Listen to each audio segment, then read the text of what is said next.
Thank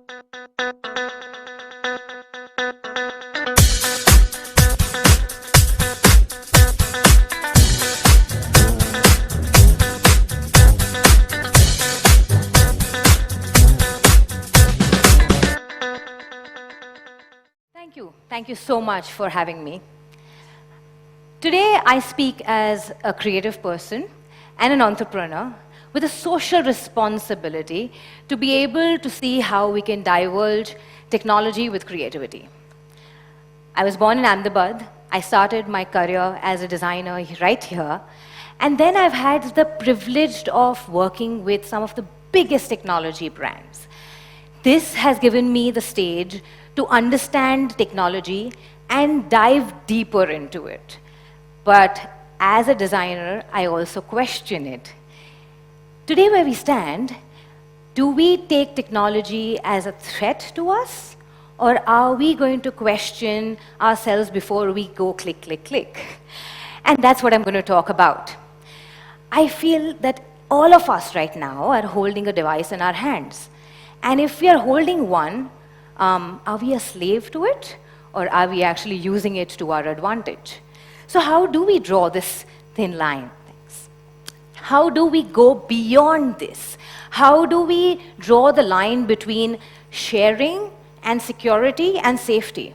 How do we not get consumed by it, but instead use this powerful resource that we have to extend ourselves and to evolve ourselves into better humans? Let's flash back a little. My first brush with technology was pretty simple. It was that dial-in modem that we used to have at times in our lives. It was that squeaky little thing that we would dial into to connect to the internet. And it was interesting because all you had was that squeak little thing that would dial in, and then you were connected to a world of people and chats and information and search engines. And it was a world that I could not just get over. I was overwhelmed with it. But at the same time, when I studied design, I had no access to anything but just paper and pencil. That's the sound, remember? I think some of you don't even know this age. But this was a little window, a chat pop-up that would come up and ask you, and people from anywhere in the world would just ask you ASL, which meant which country do you belong to, what's your age, and are you a male, female? And there started conversations. In all these years, in the past couple of years that I've been working with some of these brands, I've realized the importance of conversation over connection, over clicks. So why don't we think of technology like water? Why don't we think about it where we can float better? Why don't we think of it like wind, which accelerates our motion? Why don't we use it so that we can extend our human access, right? Let's take an example of something called augmented reality. I've had the privilege of working with Snapchat, which actually does it really, really well, where it takes an image and gives it so much more depth and gives it so much more storytelling than I, as a person with just paper or pencil, could have.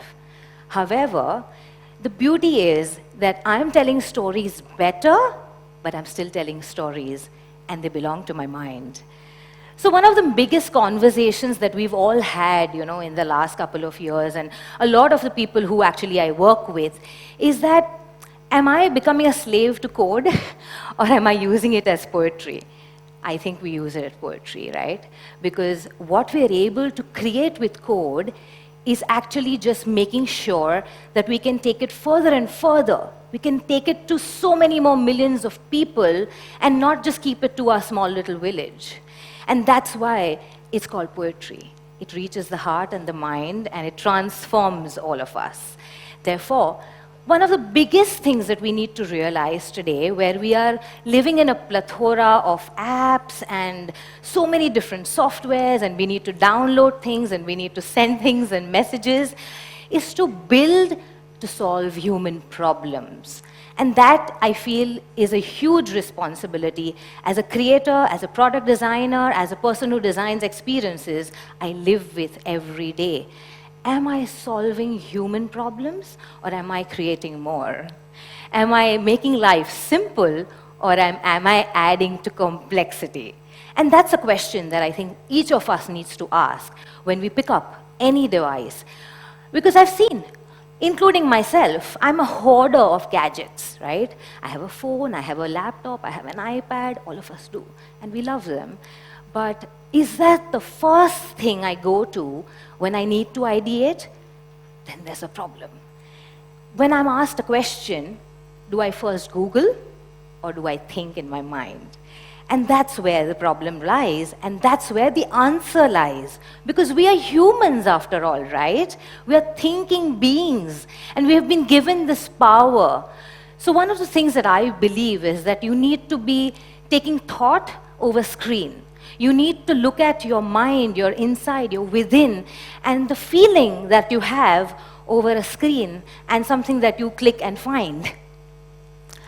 How connected are we and how disconnected are we, right? We know everyone. Everyone has our number. Everyone is going to be able to message us at any time. But what are these messages? And this is what takes me back to the fact that when we talk about conversations, are we having chats or are we having conversations?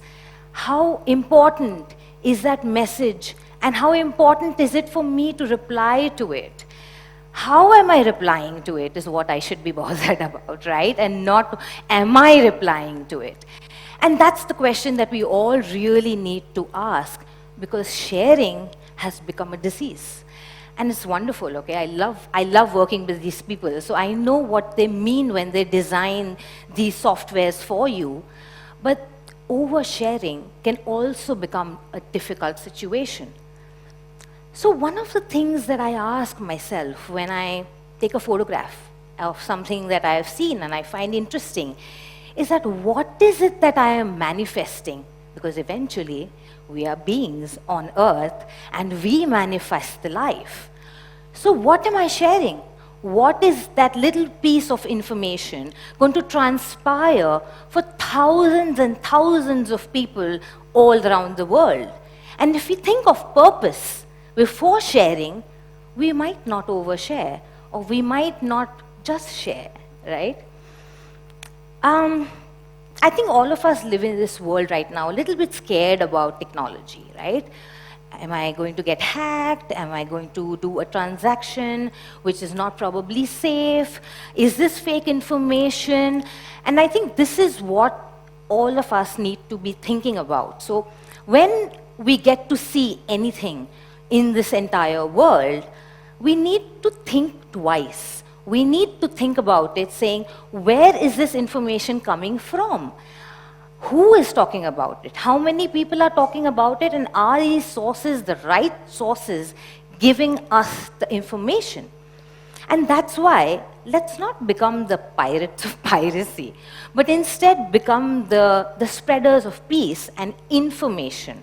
Information that is required and not that is misused. One of the most important things that I feel that, when I am one of those people who is a hoarder of research. I binge research like how some of you binge a lot of episodes on various platforms.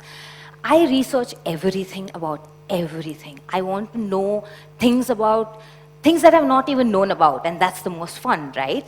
So when I click a word in a search engine, the first thing that I do is I'm fueling my curiosity. But then I'm also feeding perspective, because what I get is multiple links, and I need to use these links to my advantage to be able to make an informed decision. Because I am being given different kinds of information, almost like tarot card does. It tells you, this is a possibility and this is a possibility, and now you take a chance and tell me, what will you do? So you should not be prey to the first link or the first thing that you hear. You need to be thinking about all the different things that you see and think of them as perspectives. And that's why all your decisions will be informed decisions and not just influential decisions, right? So that's what we are. We are beings. We are evolving every single day. And the one thing that I feel that all of us can do as humans is to feel. is to share, is to express, but with heart over click. Thank you.